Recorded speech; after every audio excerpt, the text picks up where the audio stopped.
Hey there guys, Dan Dix here from Press for Truth, and today joining us on the line we're going to be speaking with Jason Wilcox of the MMAR Coalition Against Repeal.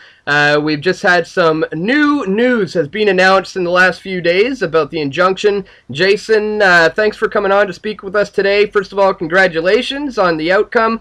Tell us a little bit about the outcome of the court case.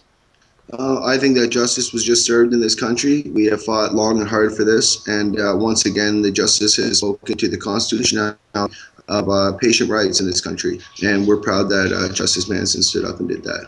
Well, this is a big win for the Canadian Constitution, is it not? I mean, you guys basically stopped the government from being able to take this right away from 40,000 patients. Yes, actually, it's historic in that nature that it's a grassroots movement, the Coalition Against Repeal, these shirts that we wear, everything that we do for fundraising, in that we rose up to exactly that. The injunction is essentially a restraining order. So in essence, we've restrained the federal government from repealing our permits, which is our name, Against Repeal. So we've temporarily restrained them from repealing our permits. And only basically 20% of federal injunctions are ever won.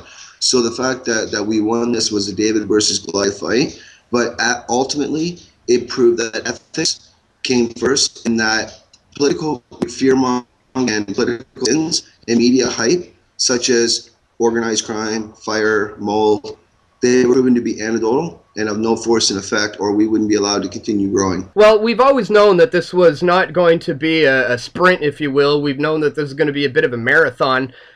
So where are we going moving forward from here? I believe there's 9 more months to work on this, I believe, and what are some of the steps that need to be taken from here on in? Well, really from this point for patients, there's 2 points to this. The injunction, there's a lot of people out there freaking out right now because if they were before September 30th, unfortunately, they're kind of hooped. But there's a lot of people who are concerned who either moved, changed their address, or because their DGs shut down because of threats of Health Canada. There are things that we're further exploring right now. We are gathering names of anybody that cannot move their production site from one location to another. Because this trial, you make a good point, Dan, because this trial, its trial itself could be 9 months. But then if we win, which we expect we will, now that we've already discredited the whole reason they overhauled the program, I believe we're going to win this constitutional challenge. Then the government will be given another year, which means that our injunction will be extended for another year. So patients will be able to basically grow for probably another 2 years under their current and the other thing is they don't need to renew. So basically their current license that they have that says it expires March 31st, that's your temporary renewal. That up on the wall, those storage limits apply to you. The only thing that changes, well, you can only carry 150 grams at a time or a little over a quarter pound. Right. Well, it's still an incredible feat, and I mean this is definitely a win for the Canadian people. Are you guys still in need of donations, and where can people go to help with the fundraising efforts to make sure that this case ends up with the right results here?